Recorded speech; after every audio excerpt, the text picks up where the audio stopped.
प्रधानमंत्री नरेंद्र मोदी ने भारत संचार निगम लिमिटेड (BSNL) की स्वदेशी 4G सेवा को लॉन्च किया। इसी अवसर पर उन्होंने BSNL की नई तकनीक से बने 97,500 मोबाइल टावरों का उद्घाटन भी किया। यह लॉन्च BSNL के रजत जयंती समारोह के अवसर पर हुआ। BSNL का 4G स्टैक हार्डवेयर और सॉफ्टवेयर का ऐसा संग्रह है जो कॉल कनेक्टिविटी, डेटा फ्लो और तेज इंटरनेट सुनिश्चित करता है। भारत में निर्मित यह नेटवर्क पूरी तरह सॉफ्टवेयर आधारित, क्लाउड निर्भर और भविष्य के लिए तैयार है। इसे 5G में भी अपग्रेड किया जा सकता है।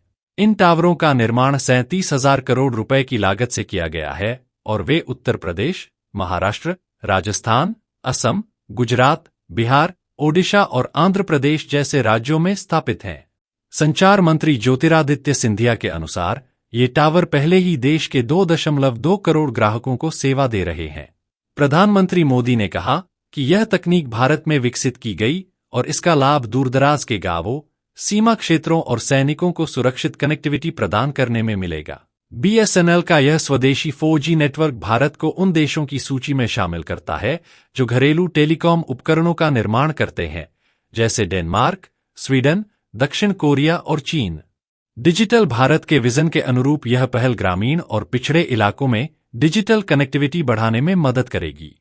BSNL की यह योजना 26,700 उन गांवों तक इंटरनेट पहुंचाएगी जो पहले कनेक्ट नहीं थे। इनमें से 2,472 गांव ओडिशा में हैं। इस परियोजना से लगभग 20 लाख नए सब्सक्राइबर जुड़े जाएंगे। साथ ही कई टावर सोलर पावर से संचालित होंगे, जिससे यह भारत के सबसे बड़े ग्रीन टेलीकॉम नेटवर्क में शामिल हो जाएगा। स्वदेशी 4G नेटवर्क न केवल कनेक्टिविटी बढ़ाएगा बल्कि BSNL के 5G अपग्रेड के लिए आधार भी तैयार करेगा। इससे दूरदराज के इलाकों में उच्च गति इंटरनेट, डिजिटल सेवाओं और ई-गवर्नेंस को बढ़ावा मिलेगा। प्रधानमंत्री मोदी ने बताया कि यह कदम डिजिटल डिवाइड कम करने और ग्रामीण समुदायों को सशक्त बनाने की दिशा में बड़ा बदलाव है। साथ ही नए टावरों और 4G स्टैक के जरिए BSNL देश में स्थानीय तकनीक और आत्मनिर्भरता को बढ़ावा देगा। यह नेटवर्क सीमा क्षेत्रों और सुरक्षा संवेदनशील इलाकों में भी सुरक्षित सेवाएं उपलब्ध कराएगा। इस पहल से न केवल दूरसंचार क्षेत्र में मजबूती आएगी, बल्कि भारत की डिजिटल और सतत विकास की दिशा में भी महत्वपूर्ण योगदान होगा।